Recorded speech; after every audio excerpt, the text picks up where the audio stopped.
Hello friends, कैसे हैं आप सब। आई होप आप सभी ठीक होंगे। मैं स्वागत करती हूँ अपने ई लर्निंग प्लेटफॉर्म मुफ्त शिक्षा पर। जैसा कि आप सभी जानते हैं, हमारा platform free of cost education provide करवाता है और अच्छी से अच्छी एजुकेशन आपको देने की कोशिश करता है। तो आई होप आप इसको सपोर्ट करें और आगे बढ़ाएं और अपने फ्रेंड सर्कल के साथ जरूर शेयर करें साथ में, ताकि उनको भी मुफ्त में लाभ मिले और आप सभी को भी मुफ्त में शिक्षा मिले, क्योंकि सबसे ज्यादा अहम मुद्दा ही आज के दौर का शिक्षा है, जो कि किसी का फोकस ही नहीं है उस पर। सब अपनी अपनी चीजों में लगे हुए हैं, शिक्षा की तरफ कोई देख ही नहीं रहा है। तो आई होप आप सब इस चीज का ध्यान रखते हुए अपने फ्रेंड सर्कल की भी मदद करें और साथ में हमारी भी प्लेटफॉर्म को ज्यादा से ज्यादा लोगों के साथ शेयर करें, ताकि हम आपको अच्छी से अच्छी एजुकेशन, क्रिएटिविटीज, हर एक चीज आप सभी के लिए लेकर आते रहें। तो आज हम थोड़ी सी स्टोरी जानेंगे गोविंद जायसवाल की। उनके आप सभी जानते हैं कि वो आईएएस ऑफिसर हैं एक, लेकिन उनके आईएएस ऑफिसर का संघर्ष, आईएएस ऑफिसर कैसे बने, वो कैसी परिस्थितियों में उन्होंने पढ़ाई करी, उस चीज को हम थोड़ा सा जानेंगे। वो किसके बेटे थे, कैसे थे, तो उसी के बारे में हम थोड़ा सा पढ़ेंगे, ताकि हम भी अपनी लाइफ में कुछ अचीवमेंट कर पाएं और आगे बढ़ पाएं। तो जैसा कि आप सभी थंबनेल में देख रहे होंगे, रिक्शे वाले का बेटा कैसे बना एक आईएएस ऑफिसर। ये क्वेश्चन भी अपने आप में क्वेश्चन ऐसा है कि एक माइंडसेट बन चुका होता है लोगों का कि अगर ये गरीब है या इसकी परिस्थितियां अच्छी नहीं है तो ये कितना भी पढ़ ले, इसे काम तो वही करना है जो इसके पापा करते हैं या इसकी फैमिली में जो होता है। अब उनके गोविंद जायसवाल के फादर रिक्शा चलाते थे, तो लोगों का माइंडसेट था कि चाहे ये पढ़ाई कितनी भी कर ले लेकिन बनेगा रिक्शे वाला। क्या रिक्शे वाले का बेटा रिक्शे वाला बनता है? ऐसा जरूरी नहीं है, ये हमारा माइंडसेट है। क्या ये माइंडसेट या ये थॉट रखना, ये सोच रखना किसी के लिए सही है? नहीं, ये थॉट, ये सोच सही नहीं है। हमें इसी पर काम करना है। अगर आज के यूथ की सोच अगर ऐसी ही होगी तो क्या ये हम यूथ को आगे बढ़ा पाएंगे? अगर हम कुछ दुनिया में बदलाव देखना चाहते हैं तो हमें बदलाव कहाँ देखना है? हमें बदलाव खुद में करना है। जब हम खुद में बदलाव करेंगे तभी तो दुनिया में बदलाव देख पाएंगे या ला पाएंगे। तो आई होप आप सब इसी चीज का ध्यान रखेंगे और आगे काम करेंगे। तो मैं ऐसी ही स्टोरी आपके लिए लेकर आई हूँ। इसको हम जानेंगे कैसे करा उन्होंने, कैसे परिस्थितियां रही उनके लिए। तो आई होप आप सभी इस स्टोरी को बहुत अच्छे से समझेंगे और सपोर्ट करेंगे और ज्यादा से ज्यादा लोगों के साथ शेयर करेंगे।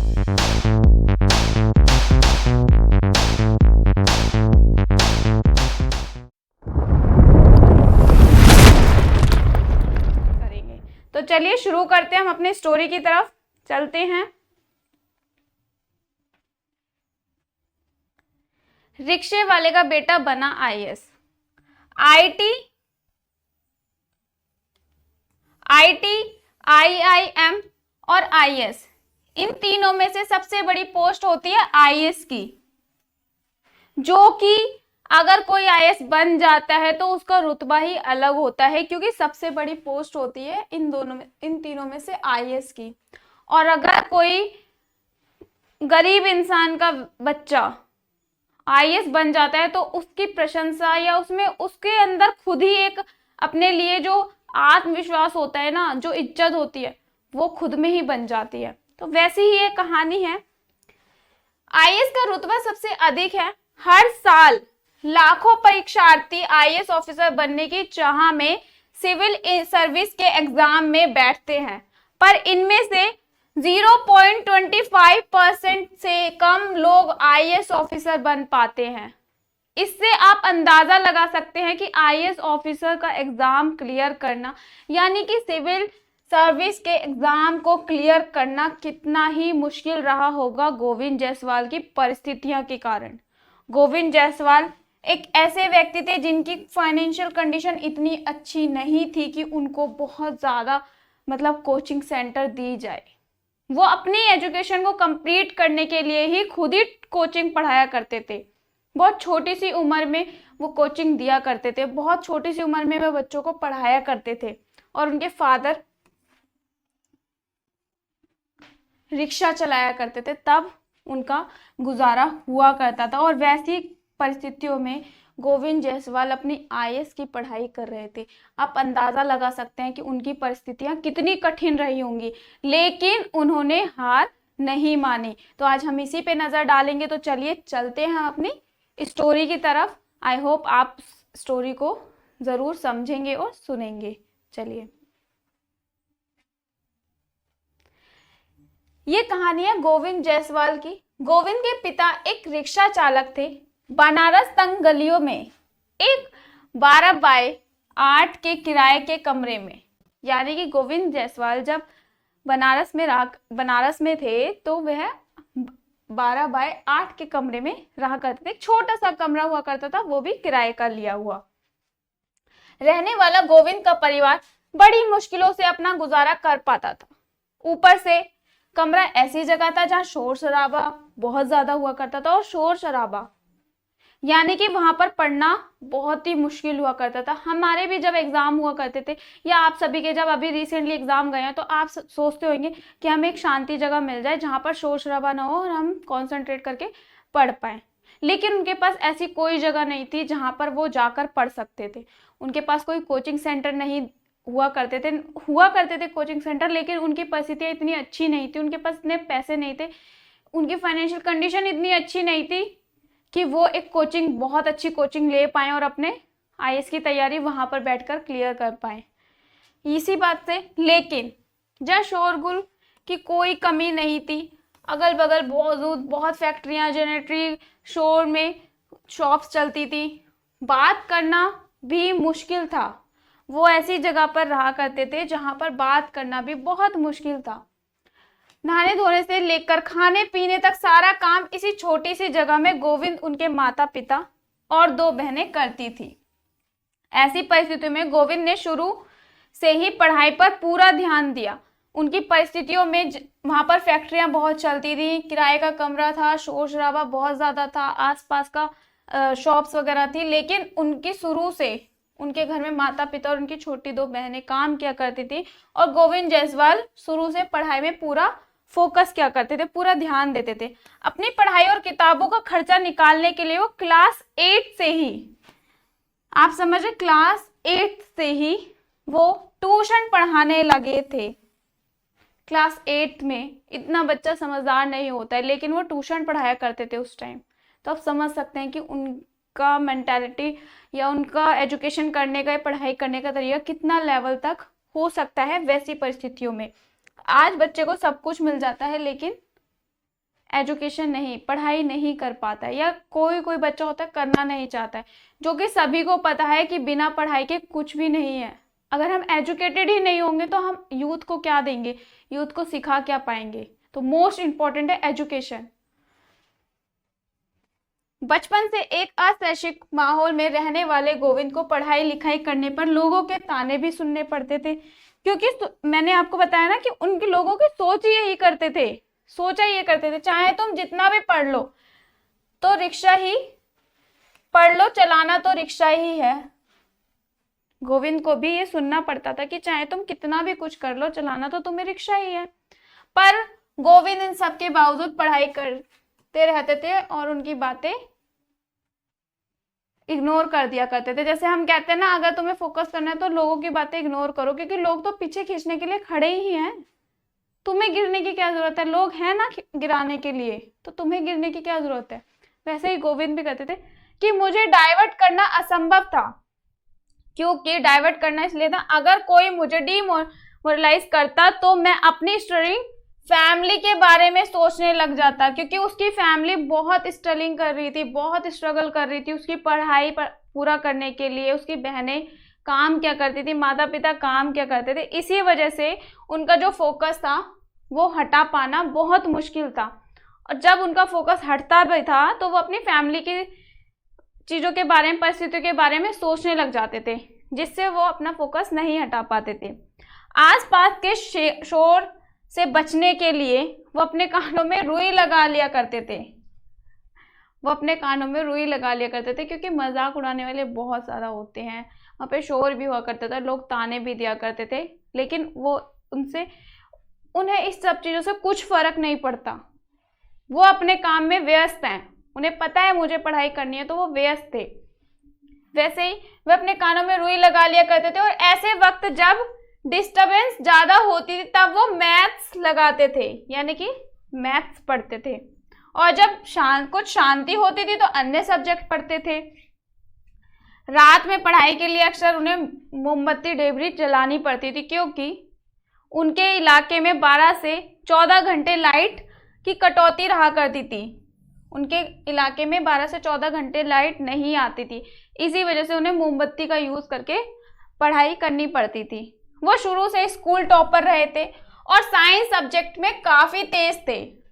वे शुरू से स्कूल के टॉपर भी रहे थे और साइंस सब्जेक्ट में काफी तेज थे, इसीलिए लोगों ने उन्हें, कुछ फ्रेंड सर्कल ने क्लास 12th के बाद लोगों ने उन्हें इंजीनियर करने की सलाह दी। कुछ टाइम उन्हें भी लगा, उनके मन में भी विचार आया, लेकिन जब पता चला कि एप्लीकेशन का फॉर्म ही 500 रुपये है, जो कि उनके लिए संभव नहीं था खरीदना। आप समझ सकते हैं, उनके मन में विचार आया कि वो साइंस में बहुत अच्छे थे, लोगों ने, फ्रेंड सर्कल ने, सबने सजेस्ट किया। उनके भी मन में विचार आया कि वो इंजीनियरिंग की कर लें पढ़ाई, लेकिन फॉर्म ही 500 रुपये था, जो उनकी स्थिति गवाही नहीं देती थी कि वो इस 500 रुपये के फॉर्म को खरीद सकें। इसीलिए उन्होंने ये आइडिया ड्रॉप कर दिया। 500 रुपये कुछ ज़्यादा रुपये नहीं थे, हमारे लिए, आपके लिए क्या कुछ ज़्यादा रुपये हैं, हम यही सोचते हैं ना। लेकिन जिसकी परिस्थितियां अच्छी नहीं होती उसके लिए 500 रुपये क्या 10 रुपये भी बहुत ज़्यादा होते हैं। ये हमारा डिपेंड करता है परिस्थितियों के ऊपर। तो आप भी इस चीज़ को समझिए कि एजुकेशन मोस्ट इम्पॉर्टेंट है, कि एजुकेशन से हम क्या कर सकते हैं, एजुकेशन से हम सब कुछ कर सकते हैं।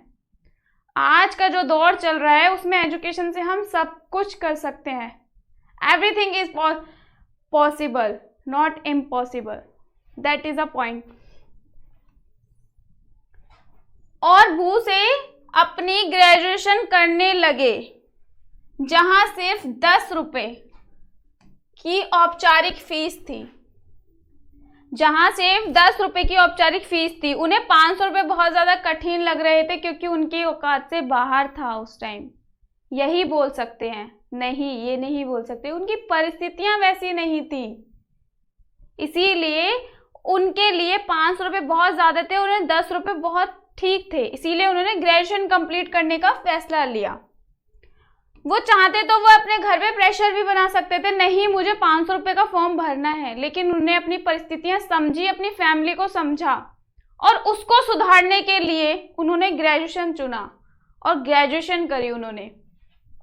देन गोविंद अपने IAS अफसर बनने के सपने को साकार करने के लिए पढ़ाई कर रहे थे और फाइनल प्रिपरेशन के लिए दिल्ली चले गए, लेकिन उसी दौरान उनके पिता के पैरों में एक गहरा घाव हो गया और वो बेरोजगार भी हो गए। ऐसे में परिवार ने अपनी एकमात्र संपत्ति, एक छोटी सी जमीन 30,000 रुपये में बेच दी, ताकि गोविंद अपनी कोचिंग पूरी कर सके। उनके पिताजी के पैर के घाव के कारण उनका पूरा परिवार बेरोजगार हो गया, उनकी परिस्थितियां और ज़्यादा विकट हो गई, खराब हो गई, सुधरी नहीं, खराब हो गई। लेकिन गोविंद की पढ़ाई करने के लिए उन्होंने 30,000 रुपये की ज़मीन बेच दी, ताकि गोविंद की पढ़ाई ना रुके। और गोविंद ने भी उन्हें निराश नहीं किया।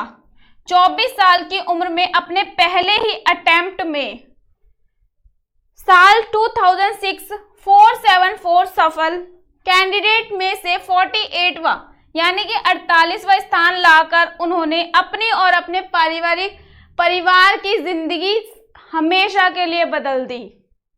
उन्होंने फर्स्ट अटेम्प्ट में ही, आप खुद आइडिया लगा सकते हैं कि IAS में कितना बच्चा पास होता है, उसमें उन्होंने हमेशा के लिए अपनी ज़िंदगी और अपने परिवार की ज़िंदगी बदल दी। मैथ पर कमेंट होने के बावजूद उन्होंने मेंस के लिए फिलॉसफी और हिस्ट्री चूज किया और प्रारंभ से इनका अध्ययन, उनका कहना है कि इस दुनिया में कोई भी सब्जेक्ट कठिन नहीं है, बस आपके अंदर उसे क्रैक करने की विल पावर होनी चाहिए। इस दुनिया में कुछ भी इम्पॉसिबल नहीं है।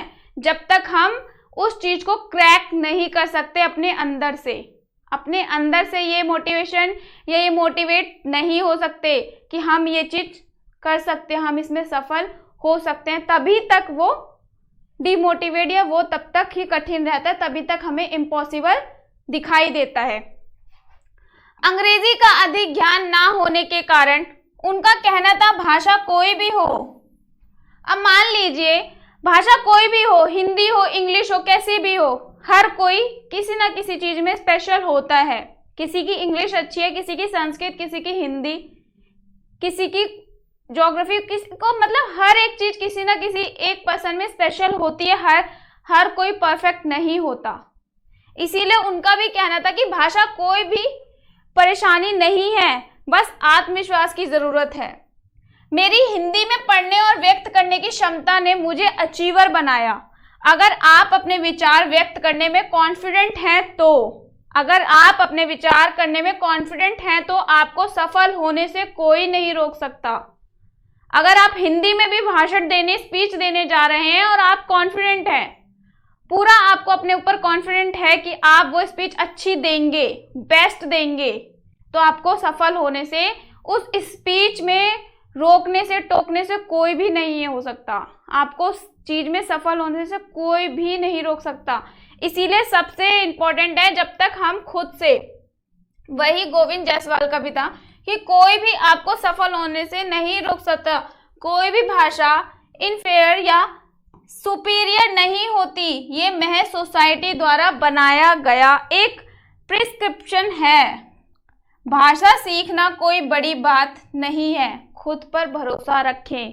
पहले मैं सिर्फ हिंदी जानता था, वो सिर्फ एक हिंदी जानते थे, लेकिन उन्हें इंग्लिश सीखने के लिए IS एकेडमी में मैंने इंग्लिश पर अपनी पकड़ मजबूत की। हमारी दुनिया हॉरिजॉन्टल है, ये तो लोगों का प्रिस्क्रिप्शन है जो इसे वर्टिकल बनाता है, और वो किसी को इन्फीरियर तो किसी को सुपीरियर बना देता है। यानी कि ये लोगों की सोच डिपेंड है। लोगों ने माइंडसेट अपना बना रखा है कि मुझे इसको इस प्रकार जज करना है, मुझे इसको इस तरीके से जज करना है। वो हमें है, हम सोच सकते हैं, हम जानते हैं कि हमें अपने आप को कैसे जज करवाना है। अगर हम लोगों के ऊपर डिपेंड होकर रखेंगे कि ये हमें जज करे, या हम दूसरों से कंपैरिजन ही करते रहेंगे, तो लोग हमें जज करेंगे, डेफिनेटली करेंगे, और हम उसमें कामयाब नहीं हो सकते, हम उसमें कॉन्फिडेंट नहीं हो सकते। मान लीजिए आपके स्कूल में 1st to 6th to 12th तक फंक्शन चालू हो जाते हैं। उस टाइम हम कुछ ना कुछ फंक्शन में, कोई डांस में, कोई सिंगिंग में, कोई एक्टिविटीज़ में, कोई योगा में, हर एक में, स्पोर्ट्स में पार्टिसिपेट करने का देखता है। लेकिन क्या हर एक बच्चा ऐसा पार्टिसिपेट कर पाता है क्लास में? अगर 40 बच्चे हैं तो 40 बच्चे कर सकते हैं? नहीं कर सकते। उसमें से कुछ ही बच्चे होंगे जो योगा में जा रहे होंगे, कोई स्पोर्ट्स में, कोई रेस में, कोई किसी चीज़ में, कोई किसी चीज़ में, कोई किसी स्पीच में, कोई भाषण में, कोई बाहर, कुछ ही बच्चे होंगे, हर एक बच्चा नहीं होगा। और उन्हीं कुछ बच्चों में से हम भी होंगे शायद से। इसीलिए ये हमारे ऊपर डिपेंड करता है। अगर हम वो 40 की 40 भीड़ में चलते रहे तो भेड़ चाल में चलते रहेंगे। अगर भेड़ चाल से निकलना है तो हमें अपने अंदर कॉन्फिडेंट लाना होगा। जब तक आप कॉन्फिडेंट नहीं लाएंगे तो कामयाब नहीं बनेंगे। दूसरों से कंपैरिजन करना छोड़िए, खुद में देखिए कि हमें खुद के लिए क्या करना है। दुनिया जज करने के लिए ही बनी है। उसको आदत है, दुनिया को तमाशा देखने की आदत है, आस पड़ोसों, रिश्तेदारों, सबको देखने की आदत है। लेकिन हमें जज करवाना नहीं है, हमें खुद वक्त से जवाब देना है। इसीलिए आप अगर अपने गोल को सेट नहीं कर पा रहे तो आई होप आप इस वीडियो को देखकर अपने गोल सेट करेंगे। लेकिन कुछ टाइम के लिए नहीं, कुछ दिनों के लिए नहीं, परमानेंट के लिए, कि हाँ मुझे ये चीज़ करनी है, मुझे सफल होना है। सबसे पहले अपने आप को दूसरों से कंपैरिजन करना बंद करिए और कॉन्फिडेंट होइए। जब तक आप कॉन्फिडेंट नहीं है, सफल नहीं है, और सफल हैं तो कॉन्फिडेंट भी ज़रूर होंगे। तो आई होप आप सभी जानते हैं रिचेस्ट पर्सन के बारे में। आप कभी भी रिचेस्ट पर्सन अपनी बायोग्राफी या तो वो ब्लॉग लिख देते हैं या कुछ बुक लिख देते हैं जिनके बारे में उन्होंने अपनी संघर्षपूर्ण पूरी कहानी लिखते हैं। जैसे कि मैं आपके लिए गोविंद जायसवाल जी की लेकर आई थी। उन्होंने कुछ लिखा और हमें उससे प्रेरित होना चाहिए। तो आई होप आप सभी उससे प्रेरित हुए होंगे और आप सभी अपने जीवन में अपने लक्ष्य की ओर बढ़ेंगे, ज़रूर परमानेंट बढ़ेंगे, कुछ दिनों के लिए नहीं, कुछ वक्त के लिए नहीं। इसलिए सबसे पहले कॉन्फिडेंट होइए, दूसरों से कंपैरिजन करना बंद करिए और अपने आप को नेग्लेक्ट करना बंद करिए। That is the most important point. I hope आप सभी को मेरी ये स्टोरी पसंद आई होगी और अच्छी लगी होगी। अगर आपको मेरी स्टोरी थोड़ी सी भी अच्छी लगी हो तो लाइक शेयर कमेंट ज़रूर करिएगा। आई होप आप सभी इसको, मेरी स्टोरी को ज़्यादा से ज़्यादा लोगों के साथ सपोर्ट करेंगे और शेयर भी ज़रूर करेंगे। Thank you so much. ऐसी स्टोरी के जानने के लिए, ऐसी स्टोरी पढ़ने के लिए, सुनने के लिए बने रहिए हमारे मुफ्त शिक्षा चैनल के साथ। Thank you so much.